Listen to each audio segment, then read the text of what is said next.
Macedonia Live right here in Knoxville, Tennessee. We have gathered together in this sacred place at this sacred moment, and we are so glad that you have included us in your routine of fellowship and prayer. We're so glad to have you. What we have done here, we have prayed for situations, circumstances, and conditions that are beyond our control, but not beyond God. And we are willing to lift you up in prayer underneath the part that shows the title of our time together will be a space for you to write in your comments and write in your prayer requests. And this team of prayer warriors will lift you up in prayer, and there will be a difference in your life. Amen? Amen. We are so blessed that you are with us today. For our time together in the Bible, we're going to go to Mark, the 4th chapter. And we're going to Ephesians, the 4th chapter. And we got a lot of verses in each one of those, so I want you to help me out. I want you to read all of Mark 4. You might get excited and read a couple more chapters. And all of Ephesians. All of Ephesians chapter 4. Let me give you the overarching theme. We're talking about the unity of the believers. Now, when we start with Mark, John Mark, he was not one of the disciples. John was a common name then as it is now. And he was the person who accompanied some of the apostles on their journey.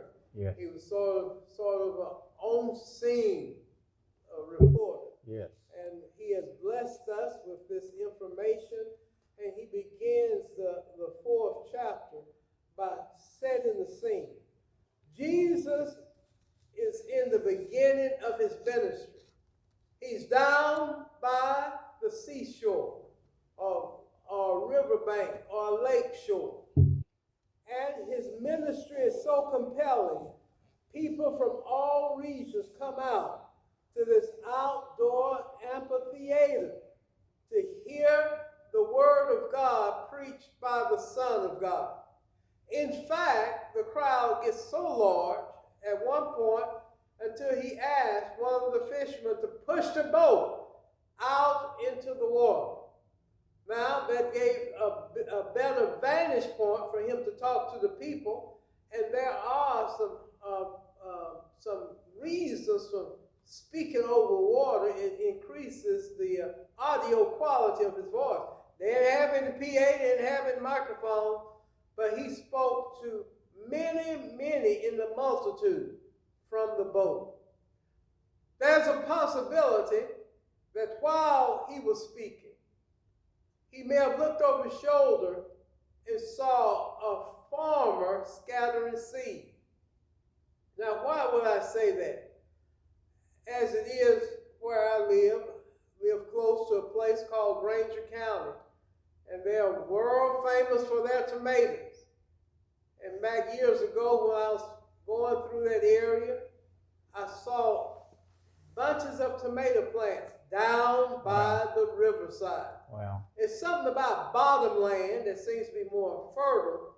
So if Jesus was preaching on one side of the shore, it could have been a farmer sowing on the other side.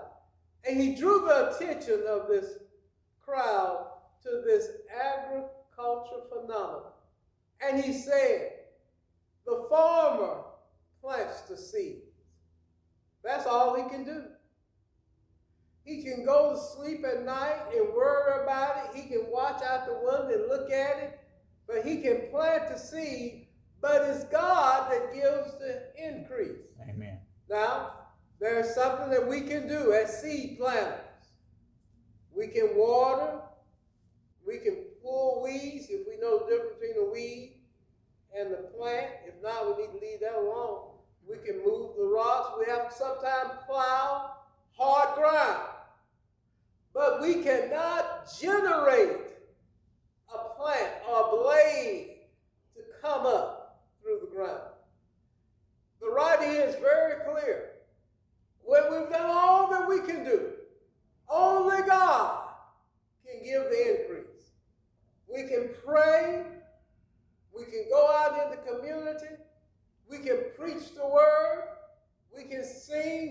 evangelistic songs, but God gives the increase. And we are blessed when it comes time for the harvest.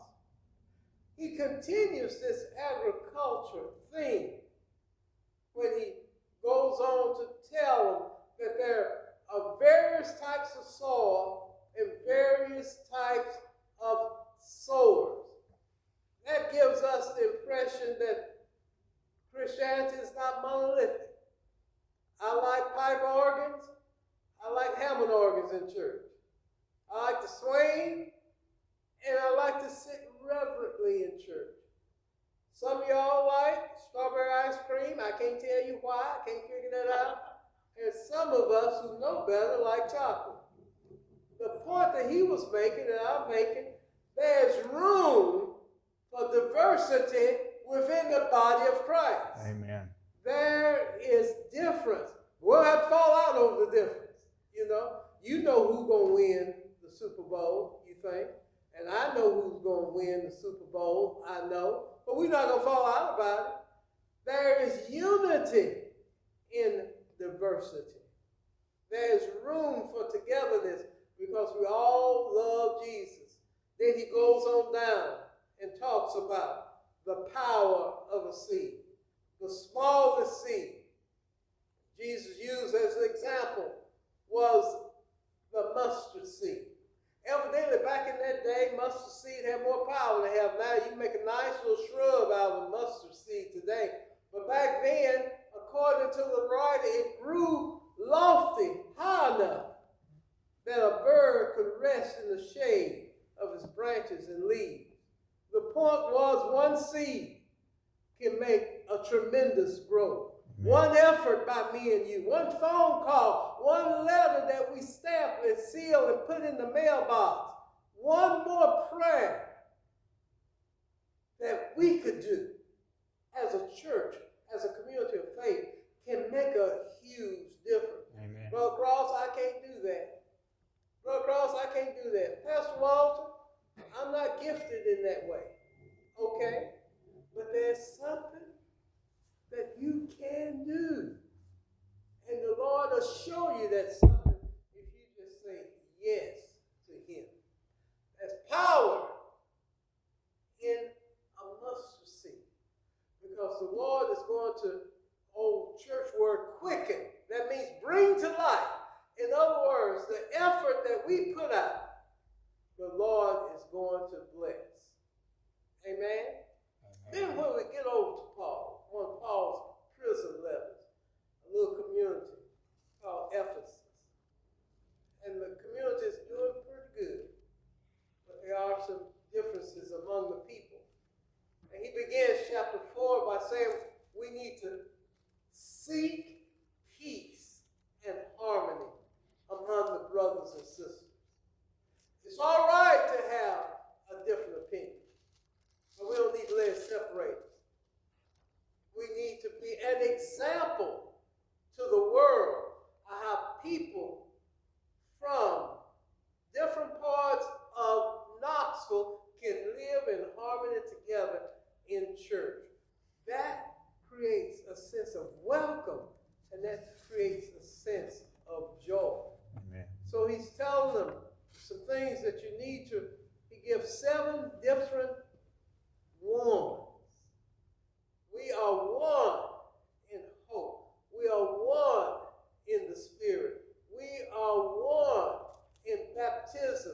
We are one in Christ Jesus.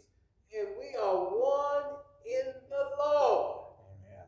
There's a lot of oneness about us. Now you can count up to 1, 2, 3. I think this sanctuary holds close to 400. But when we're all together in all the pews and the choir and the pulpit, and we got standing room only and the angels sitting in the balcony, when it's full, we're still one because we're one in the Lord. Then he goes on to tell us the purpose of that oneness is to create an effective and cohesive ministry to get the gospel out. To enhance the church getting the gospel out, the writer tells us that God has sent us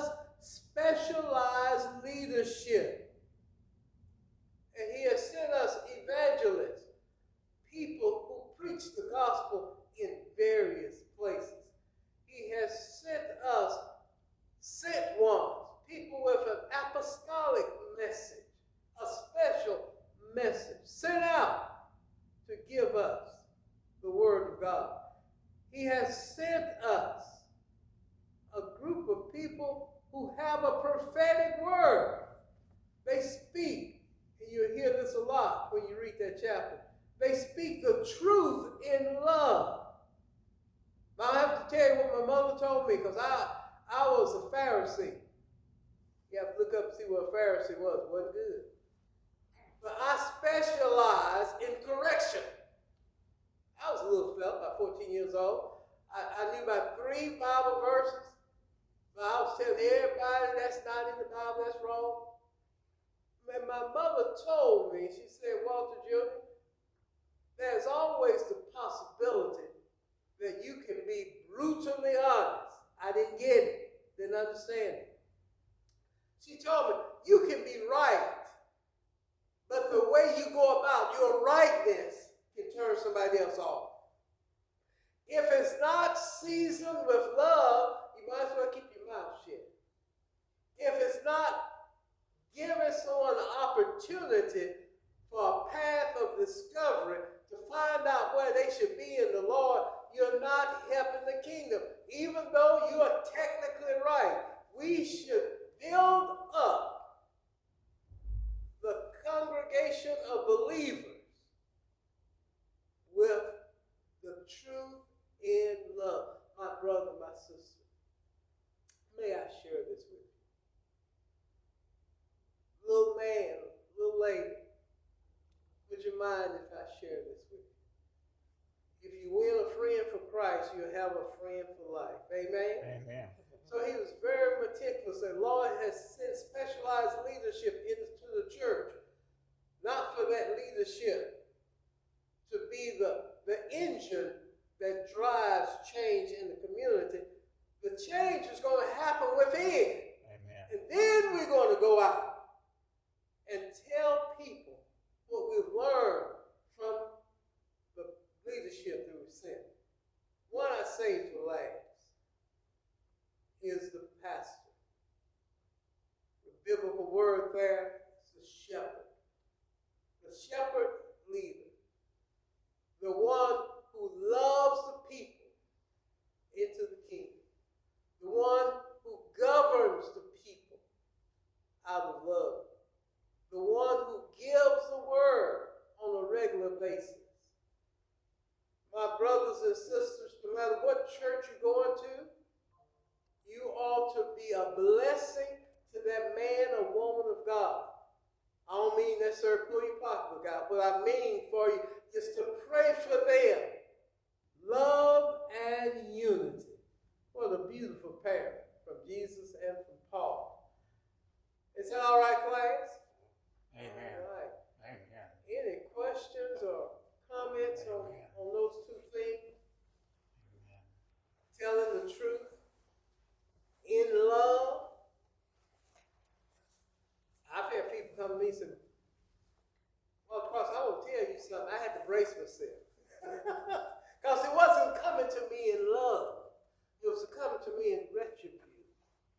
Then I've had people to come and say, Walter, can I share this with you? See the difference? Amen. I welcome that. I welcome that. I need that in my life. Love me enough to tell me the truth. Any comments, y'all?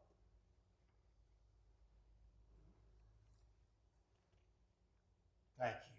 If there are no comments, I'm going to invite my dear brother, Pastor Bales, to lead us out in the way the Lord is sharing it with him at this moment. Thank you for coming. Write this down in your calendar. On the 15th, if you're in the Knoxville area, come at 3 o'clock to this location for Heritage Notes. It's going to be a Black History concert. We have men and women coming from all over the region. We have one person who has sung in Paris, France at Notre Dame. We have one that is involved in academics at one of our local institutes of higher learning. We have a musician who has played at the Crystal Cathedral as a part of that music team. They're going to come here to be with us and to be with you. If you're not in the Knoxville area, catch a plane, catch a train, get a boat, and float. Come on and be with us on the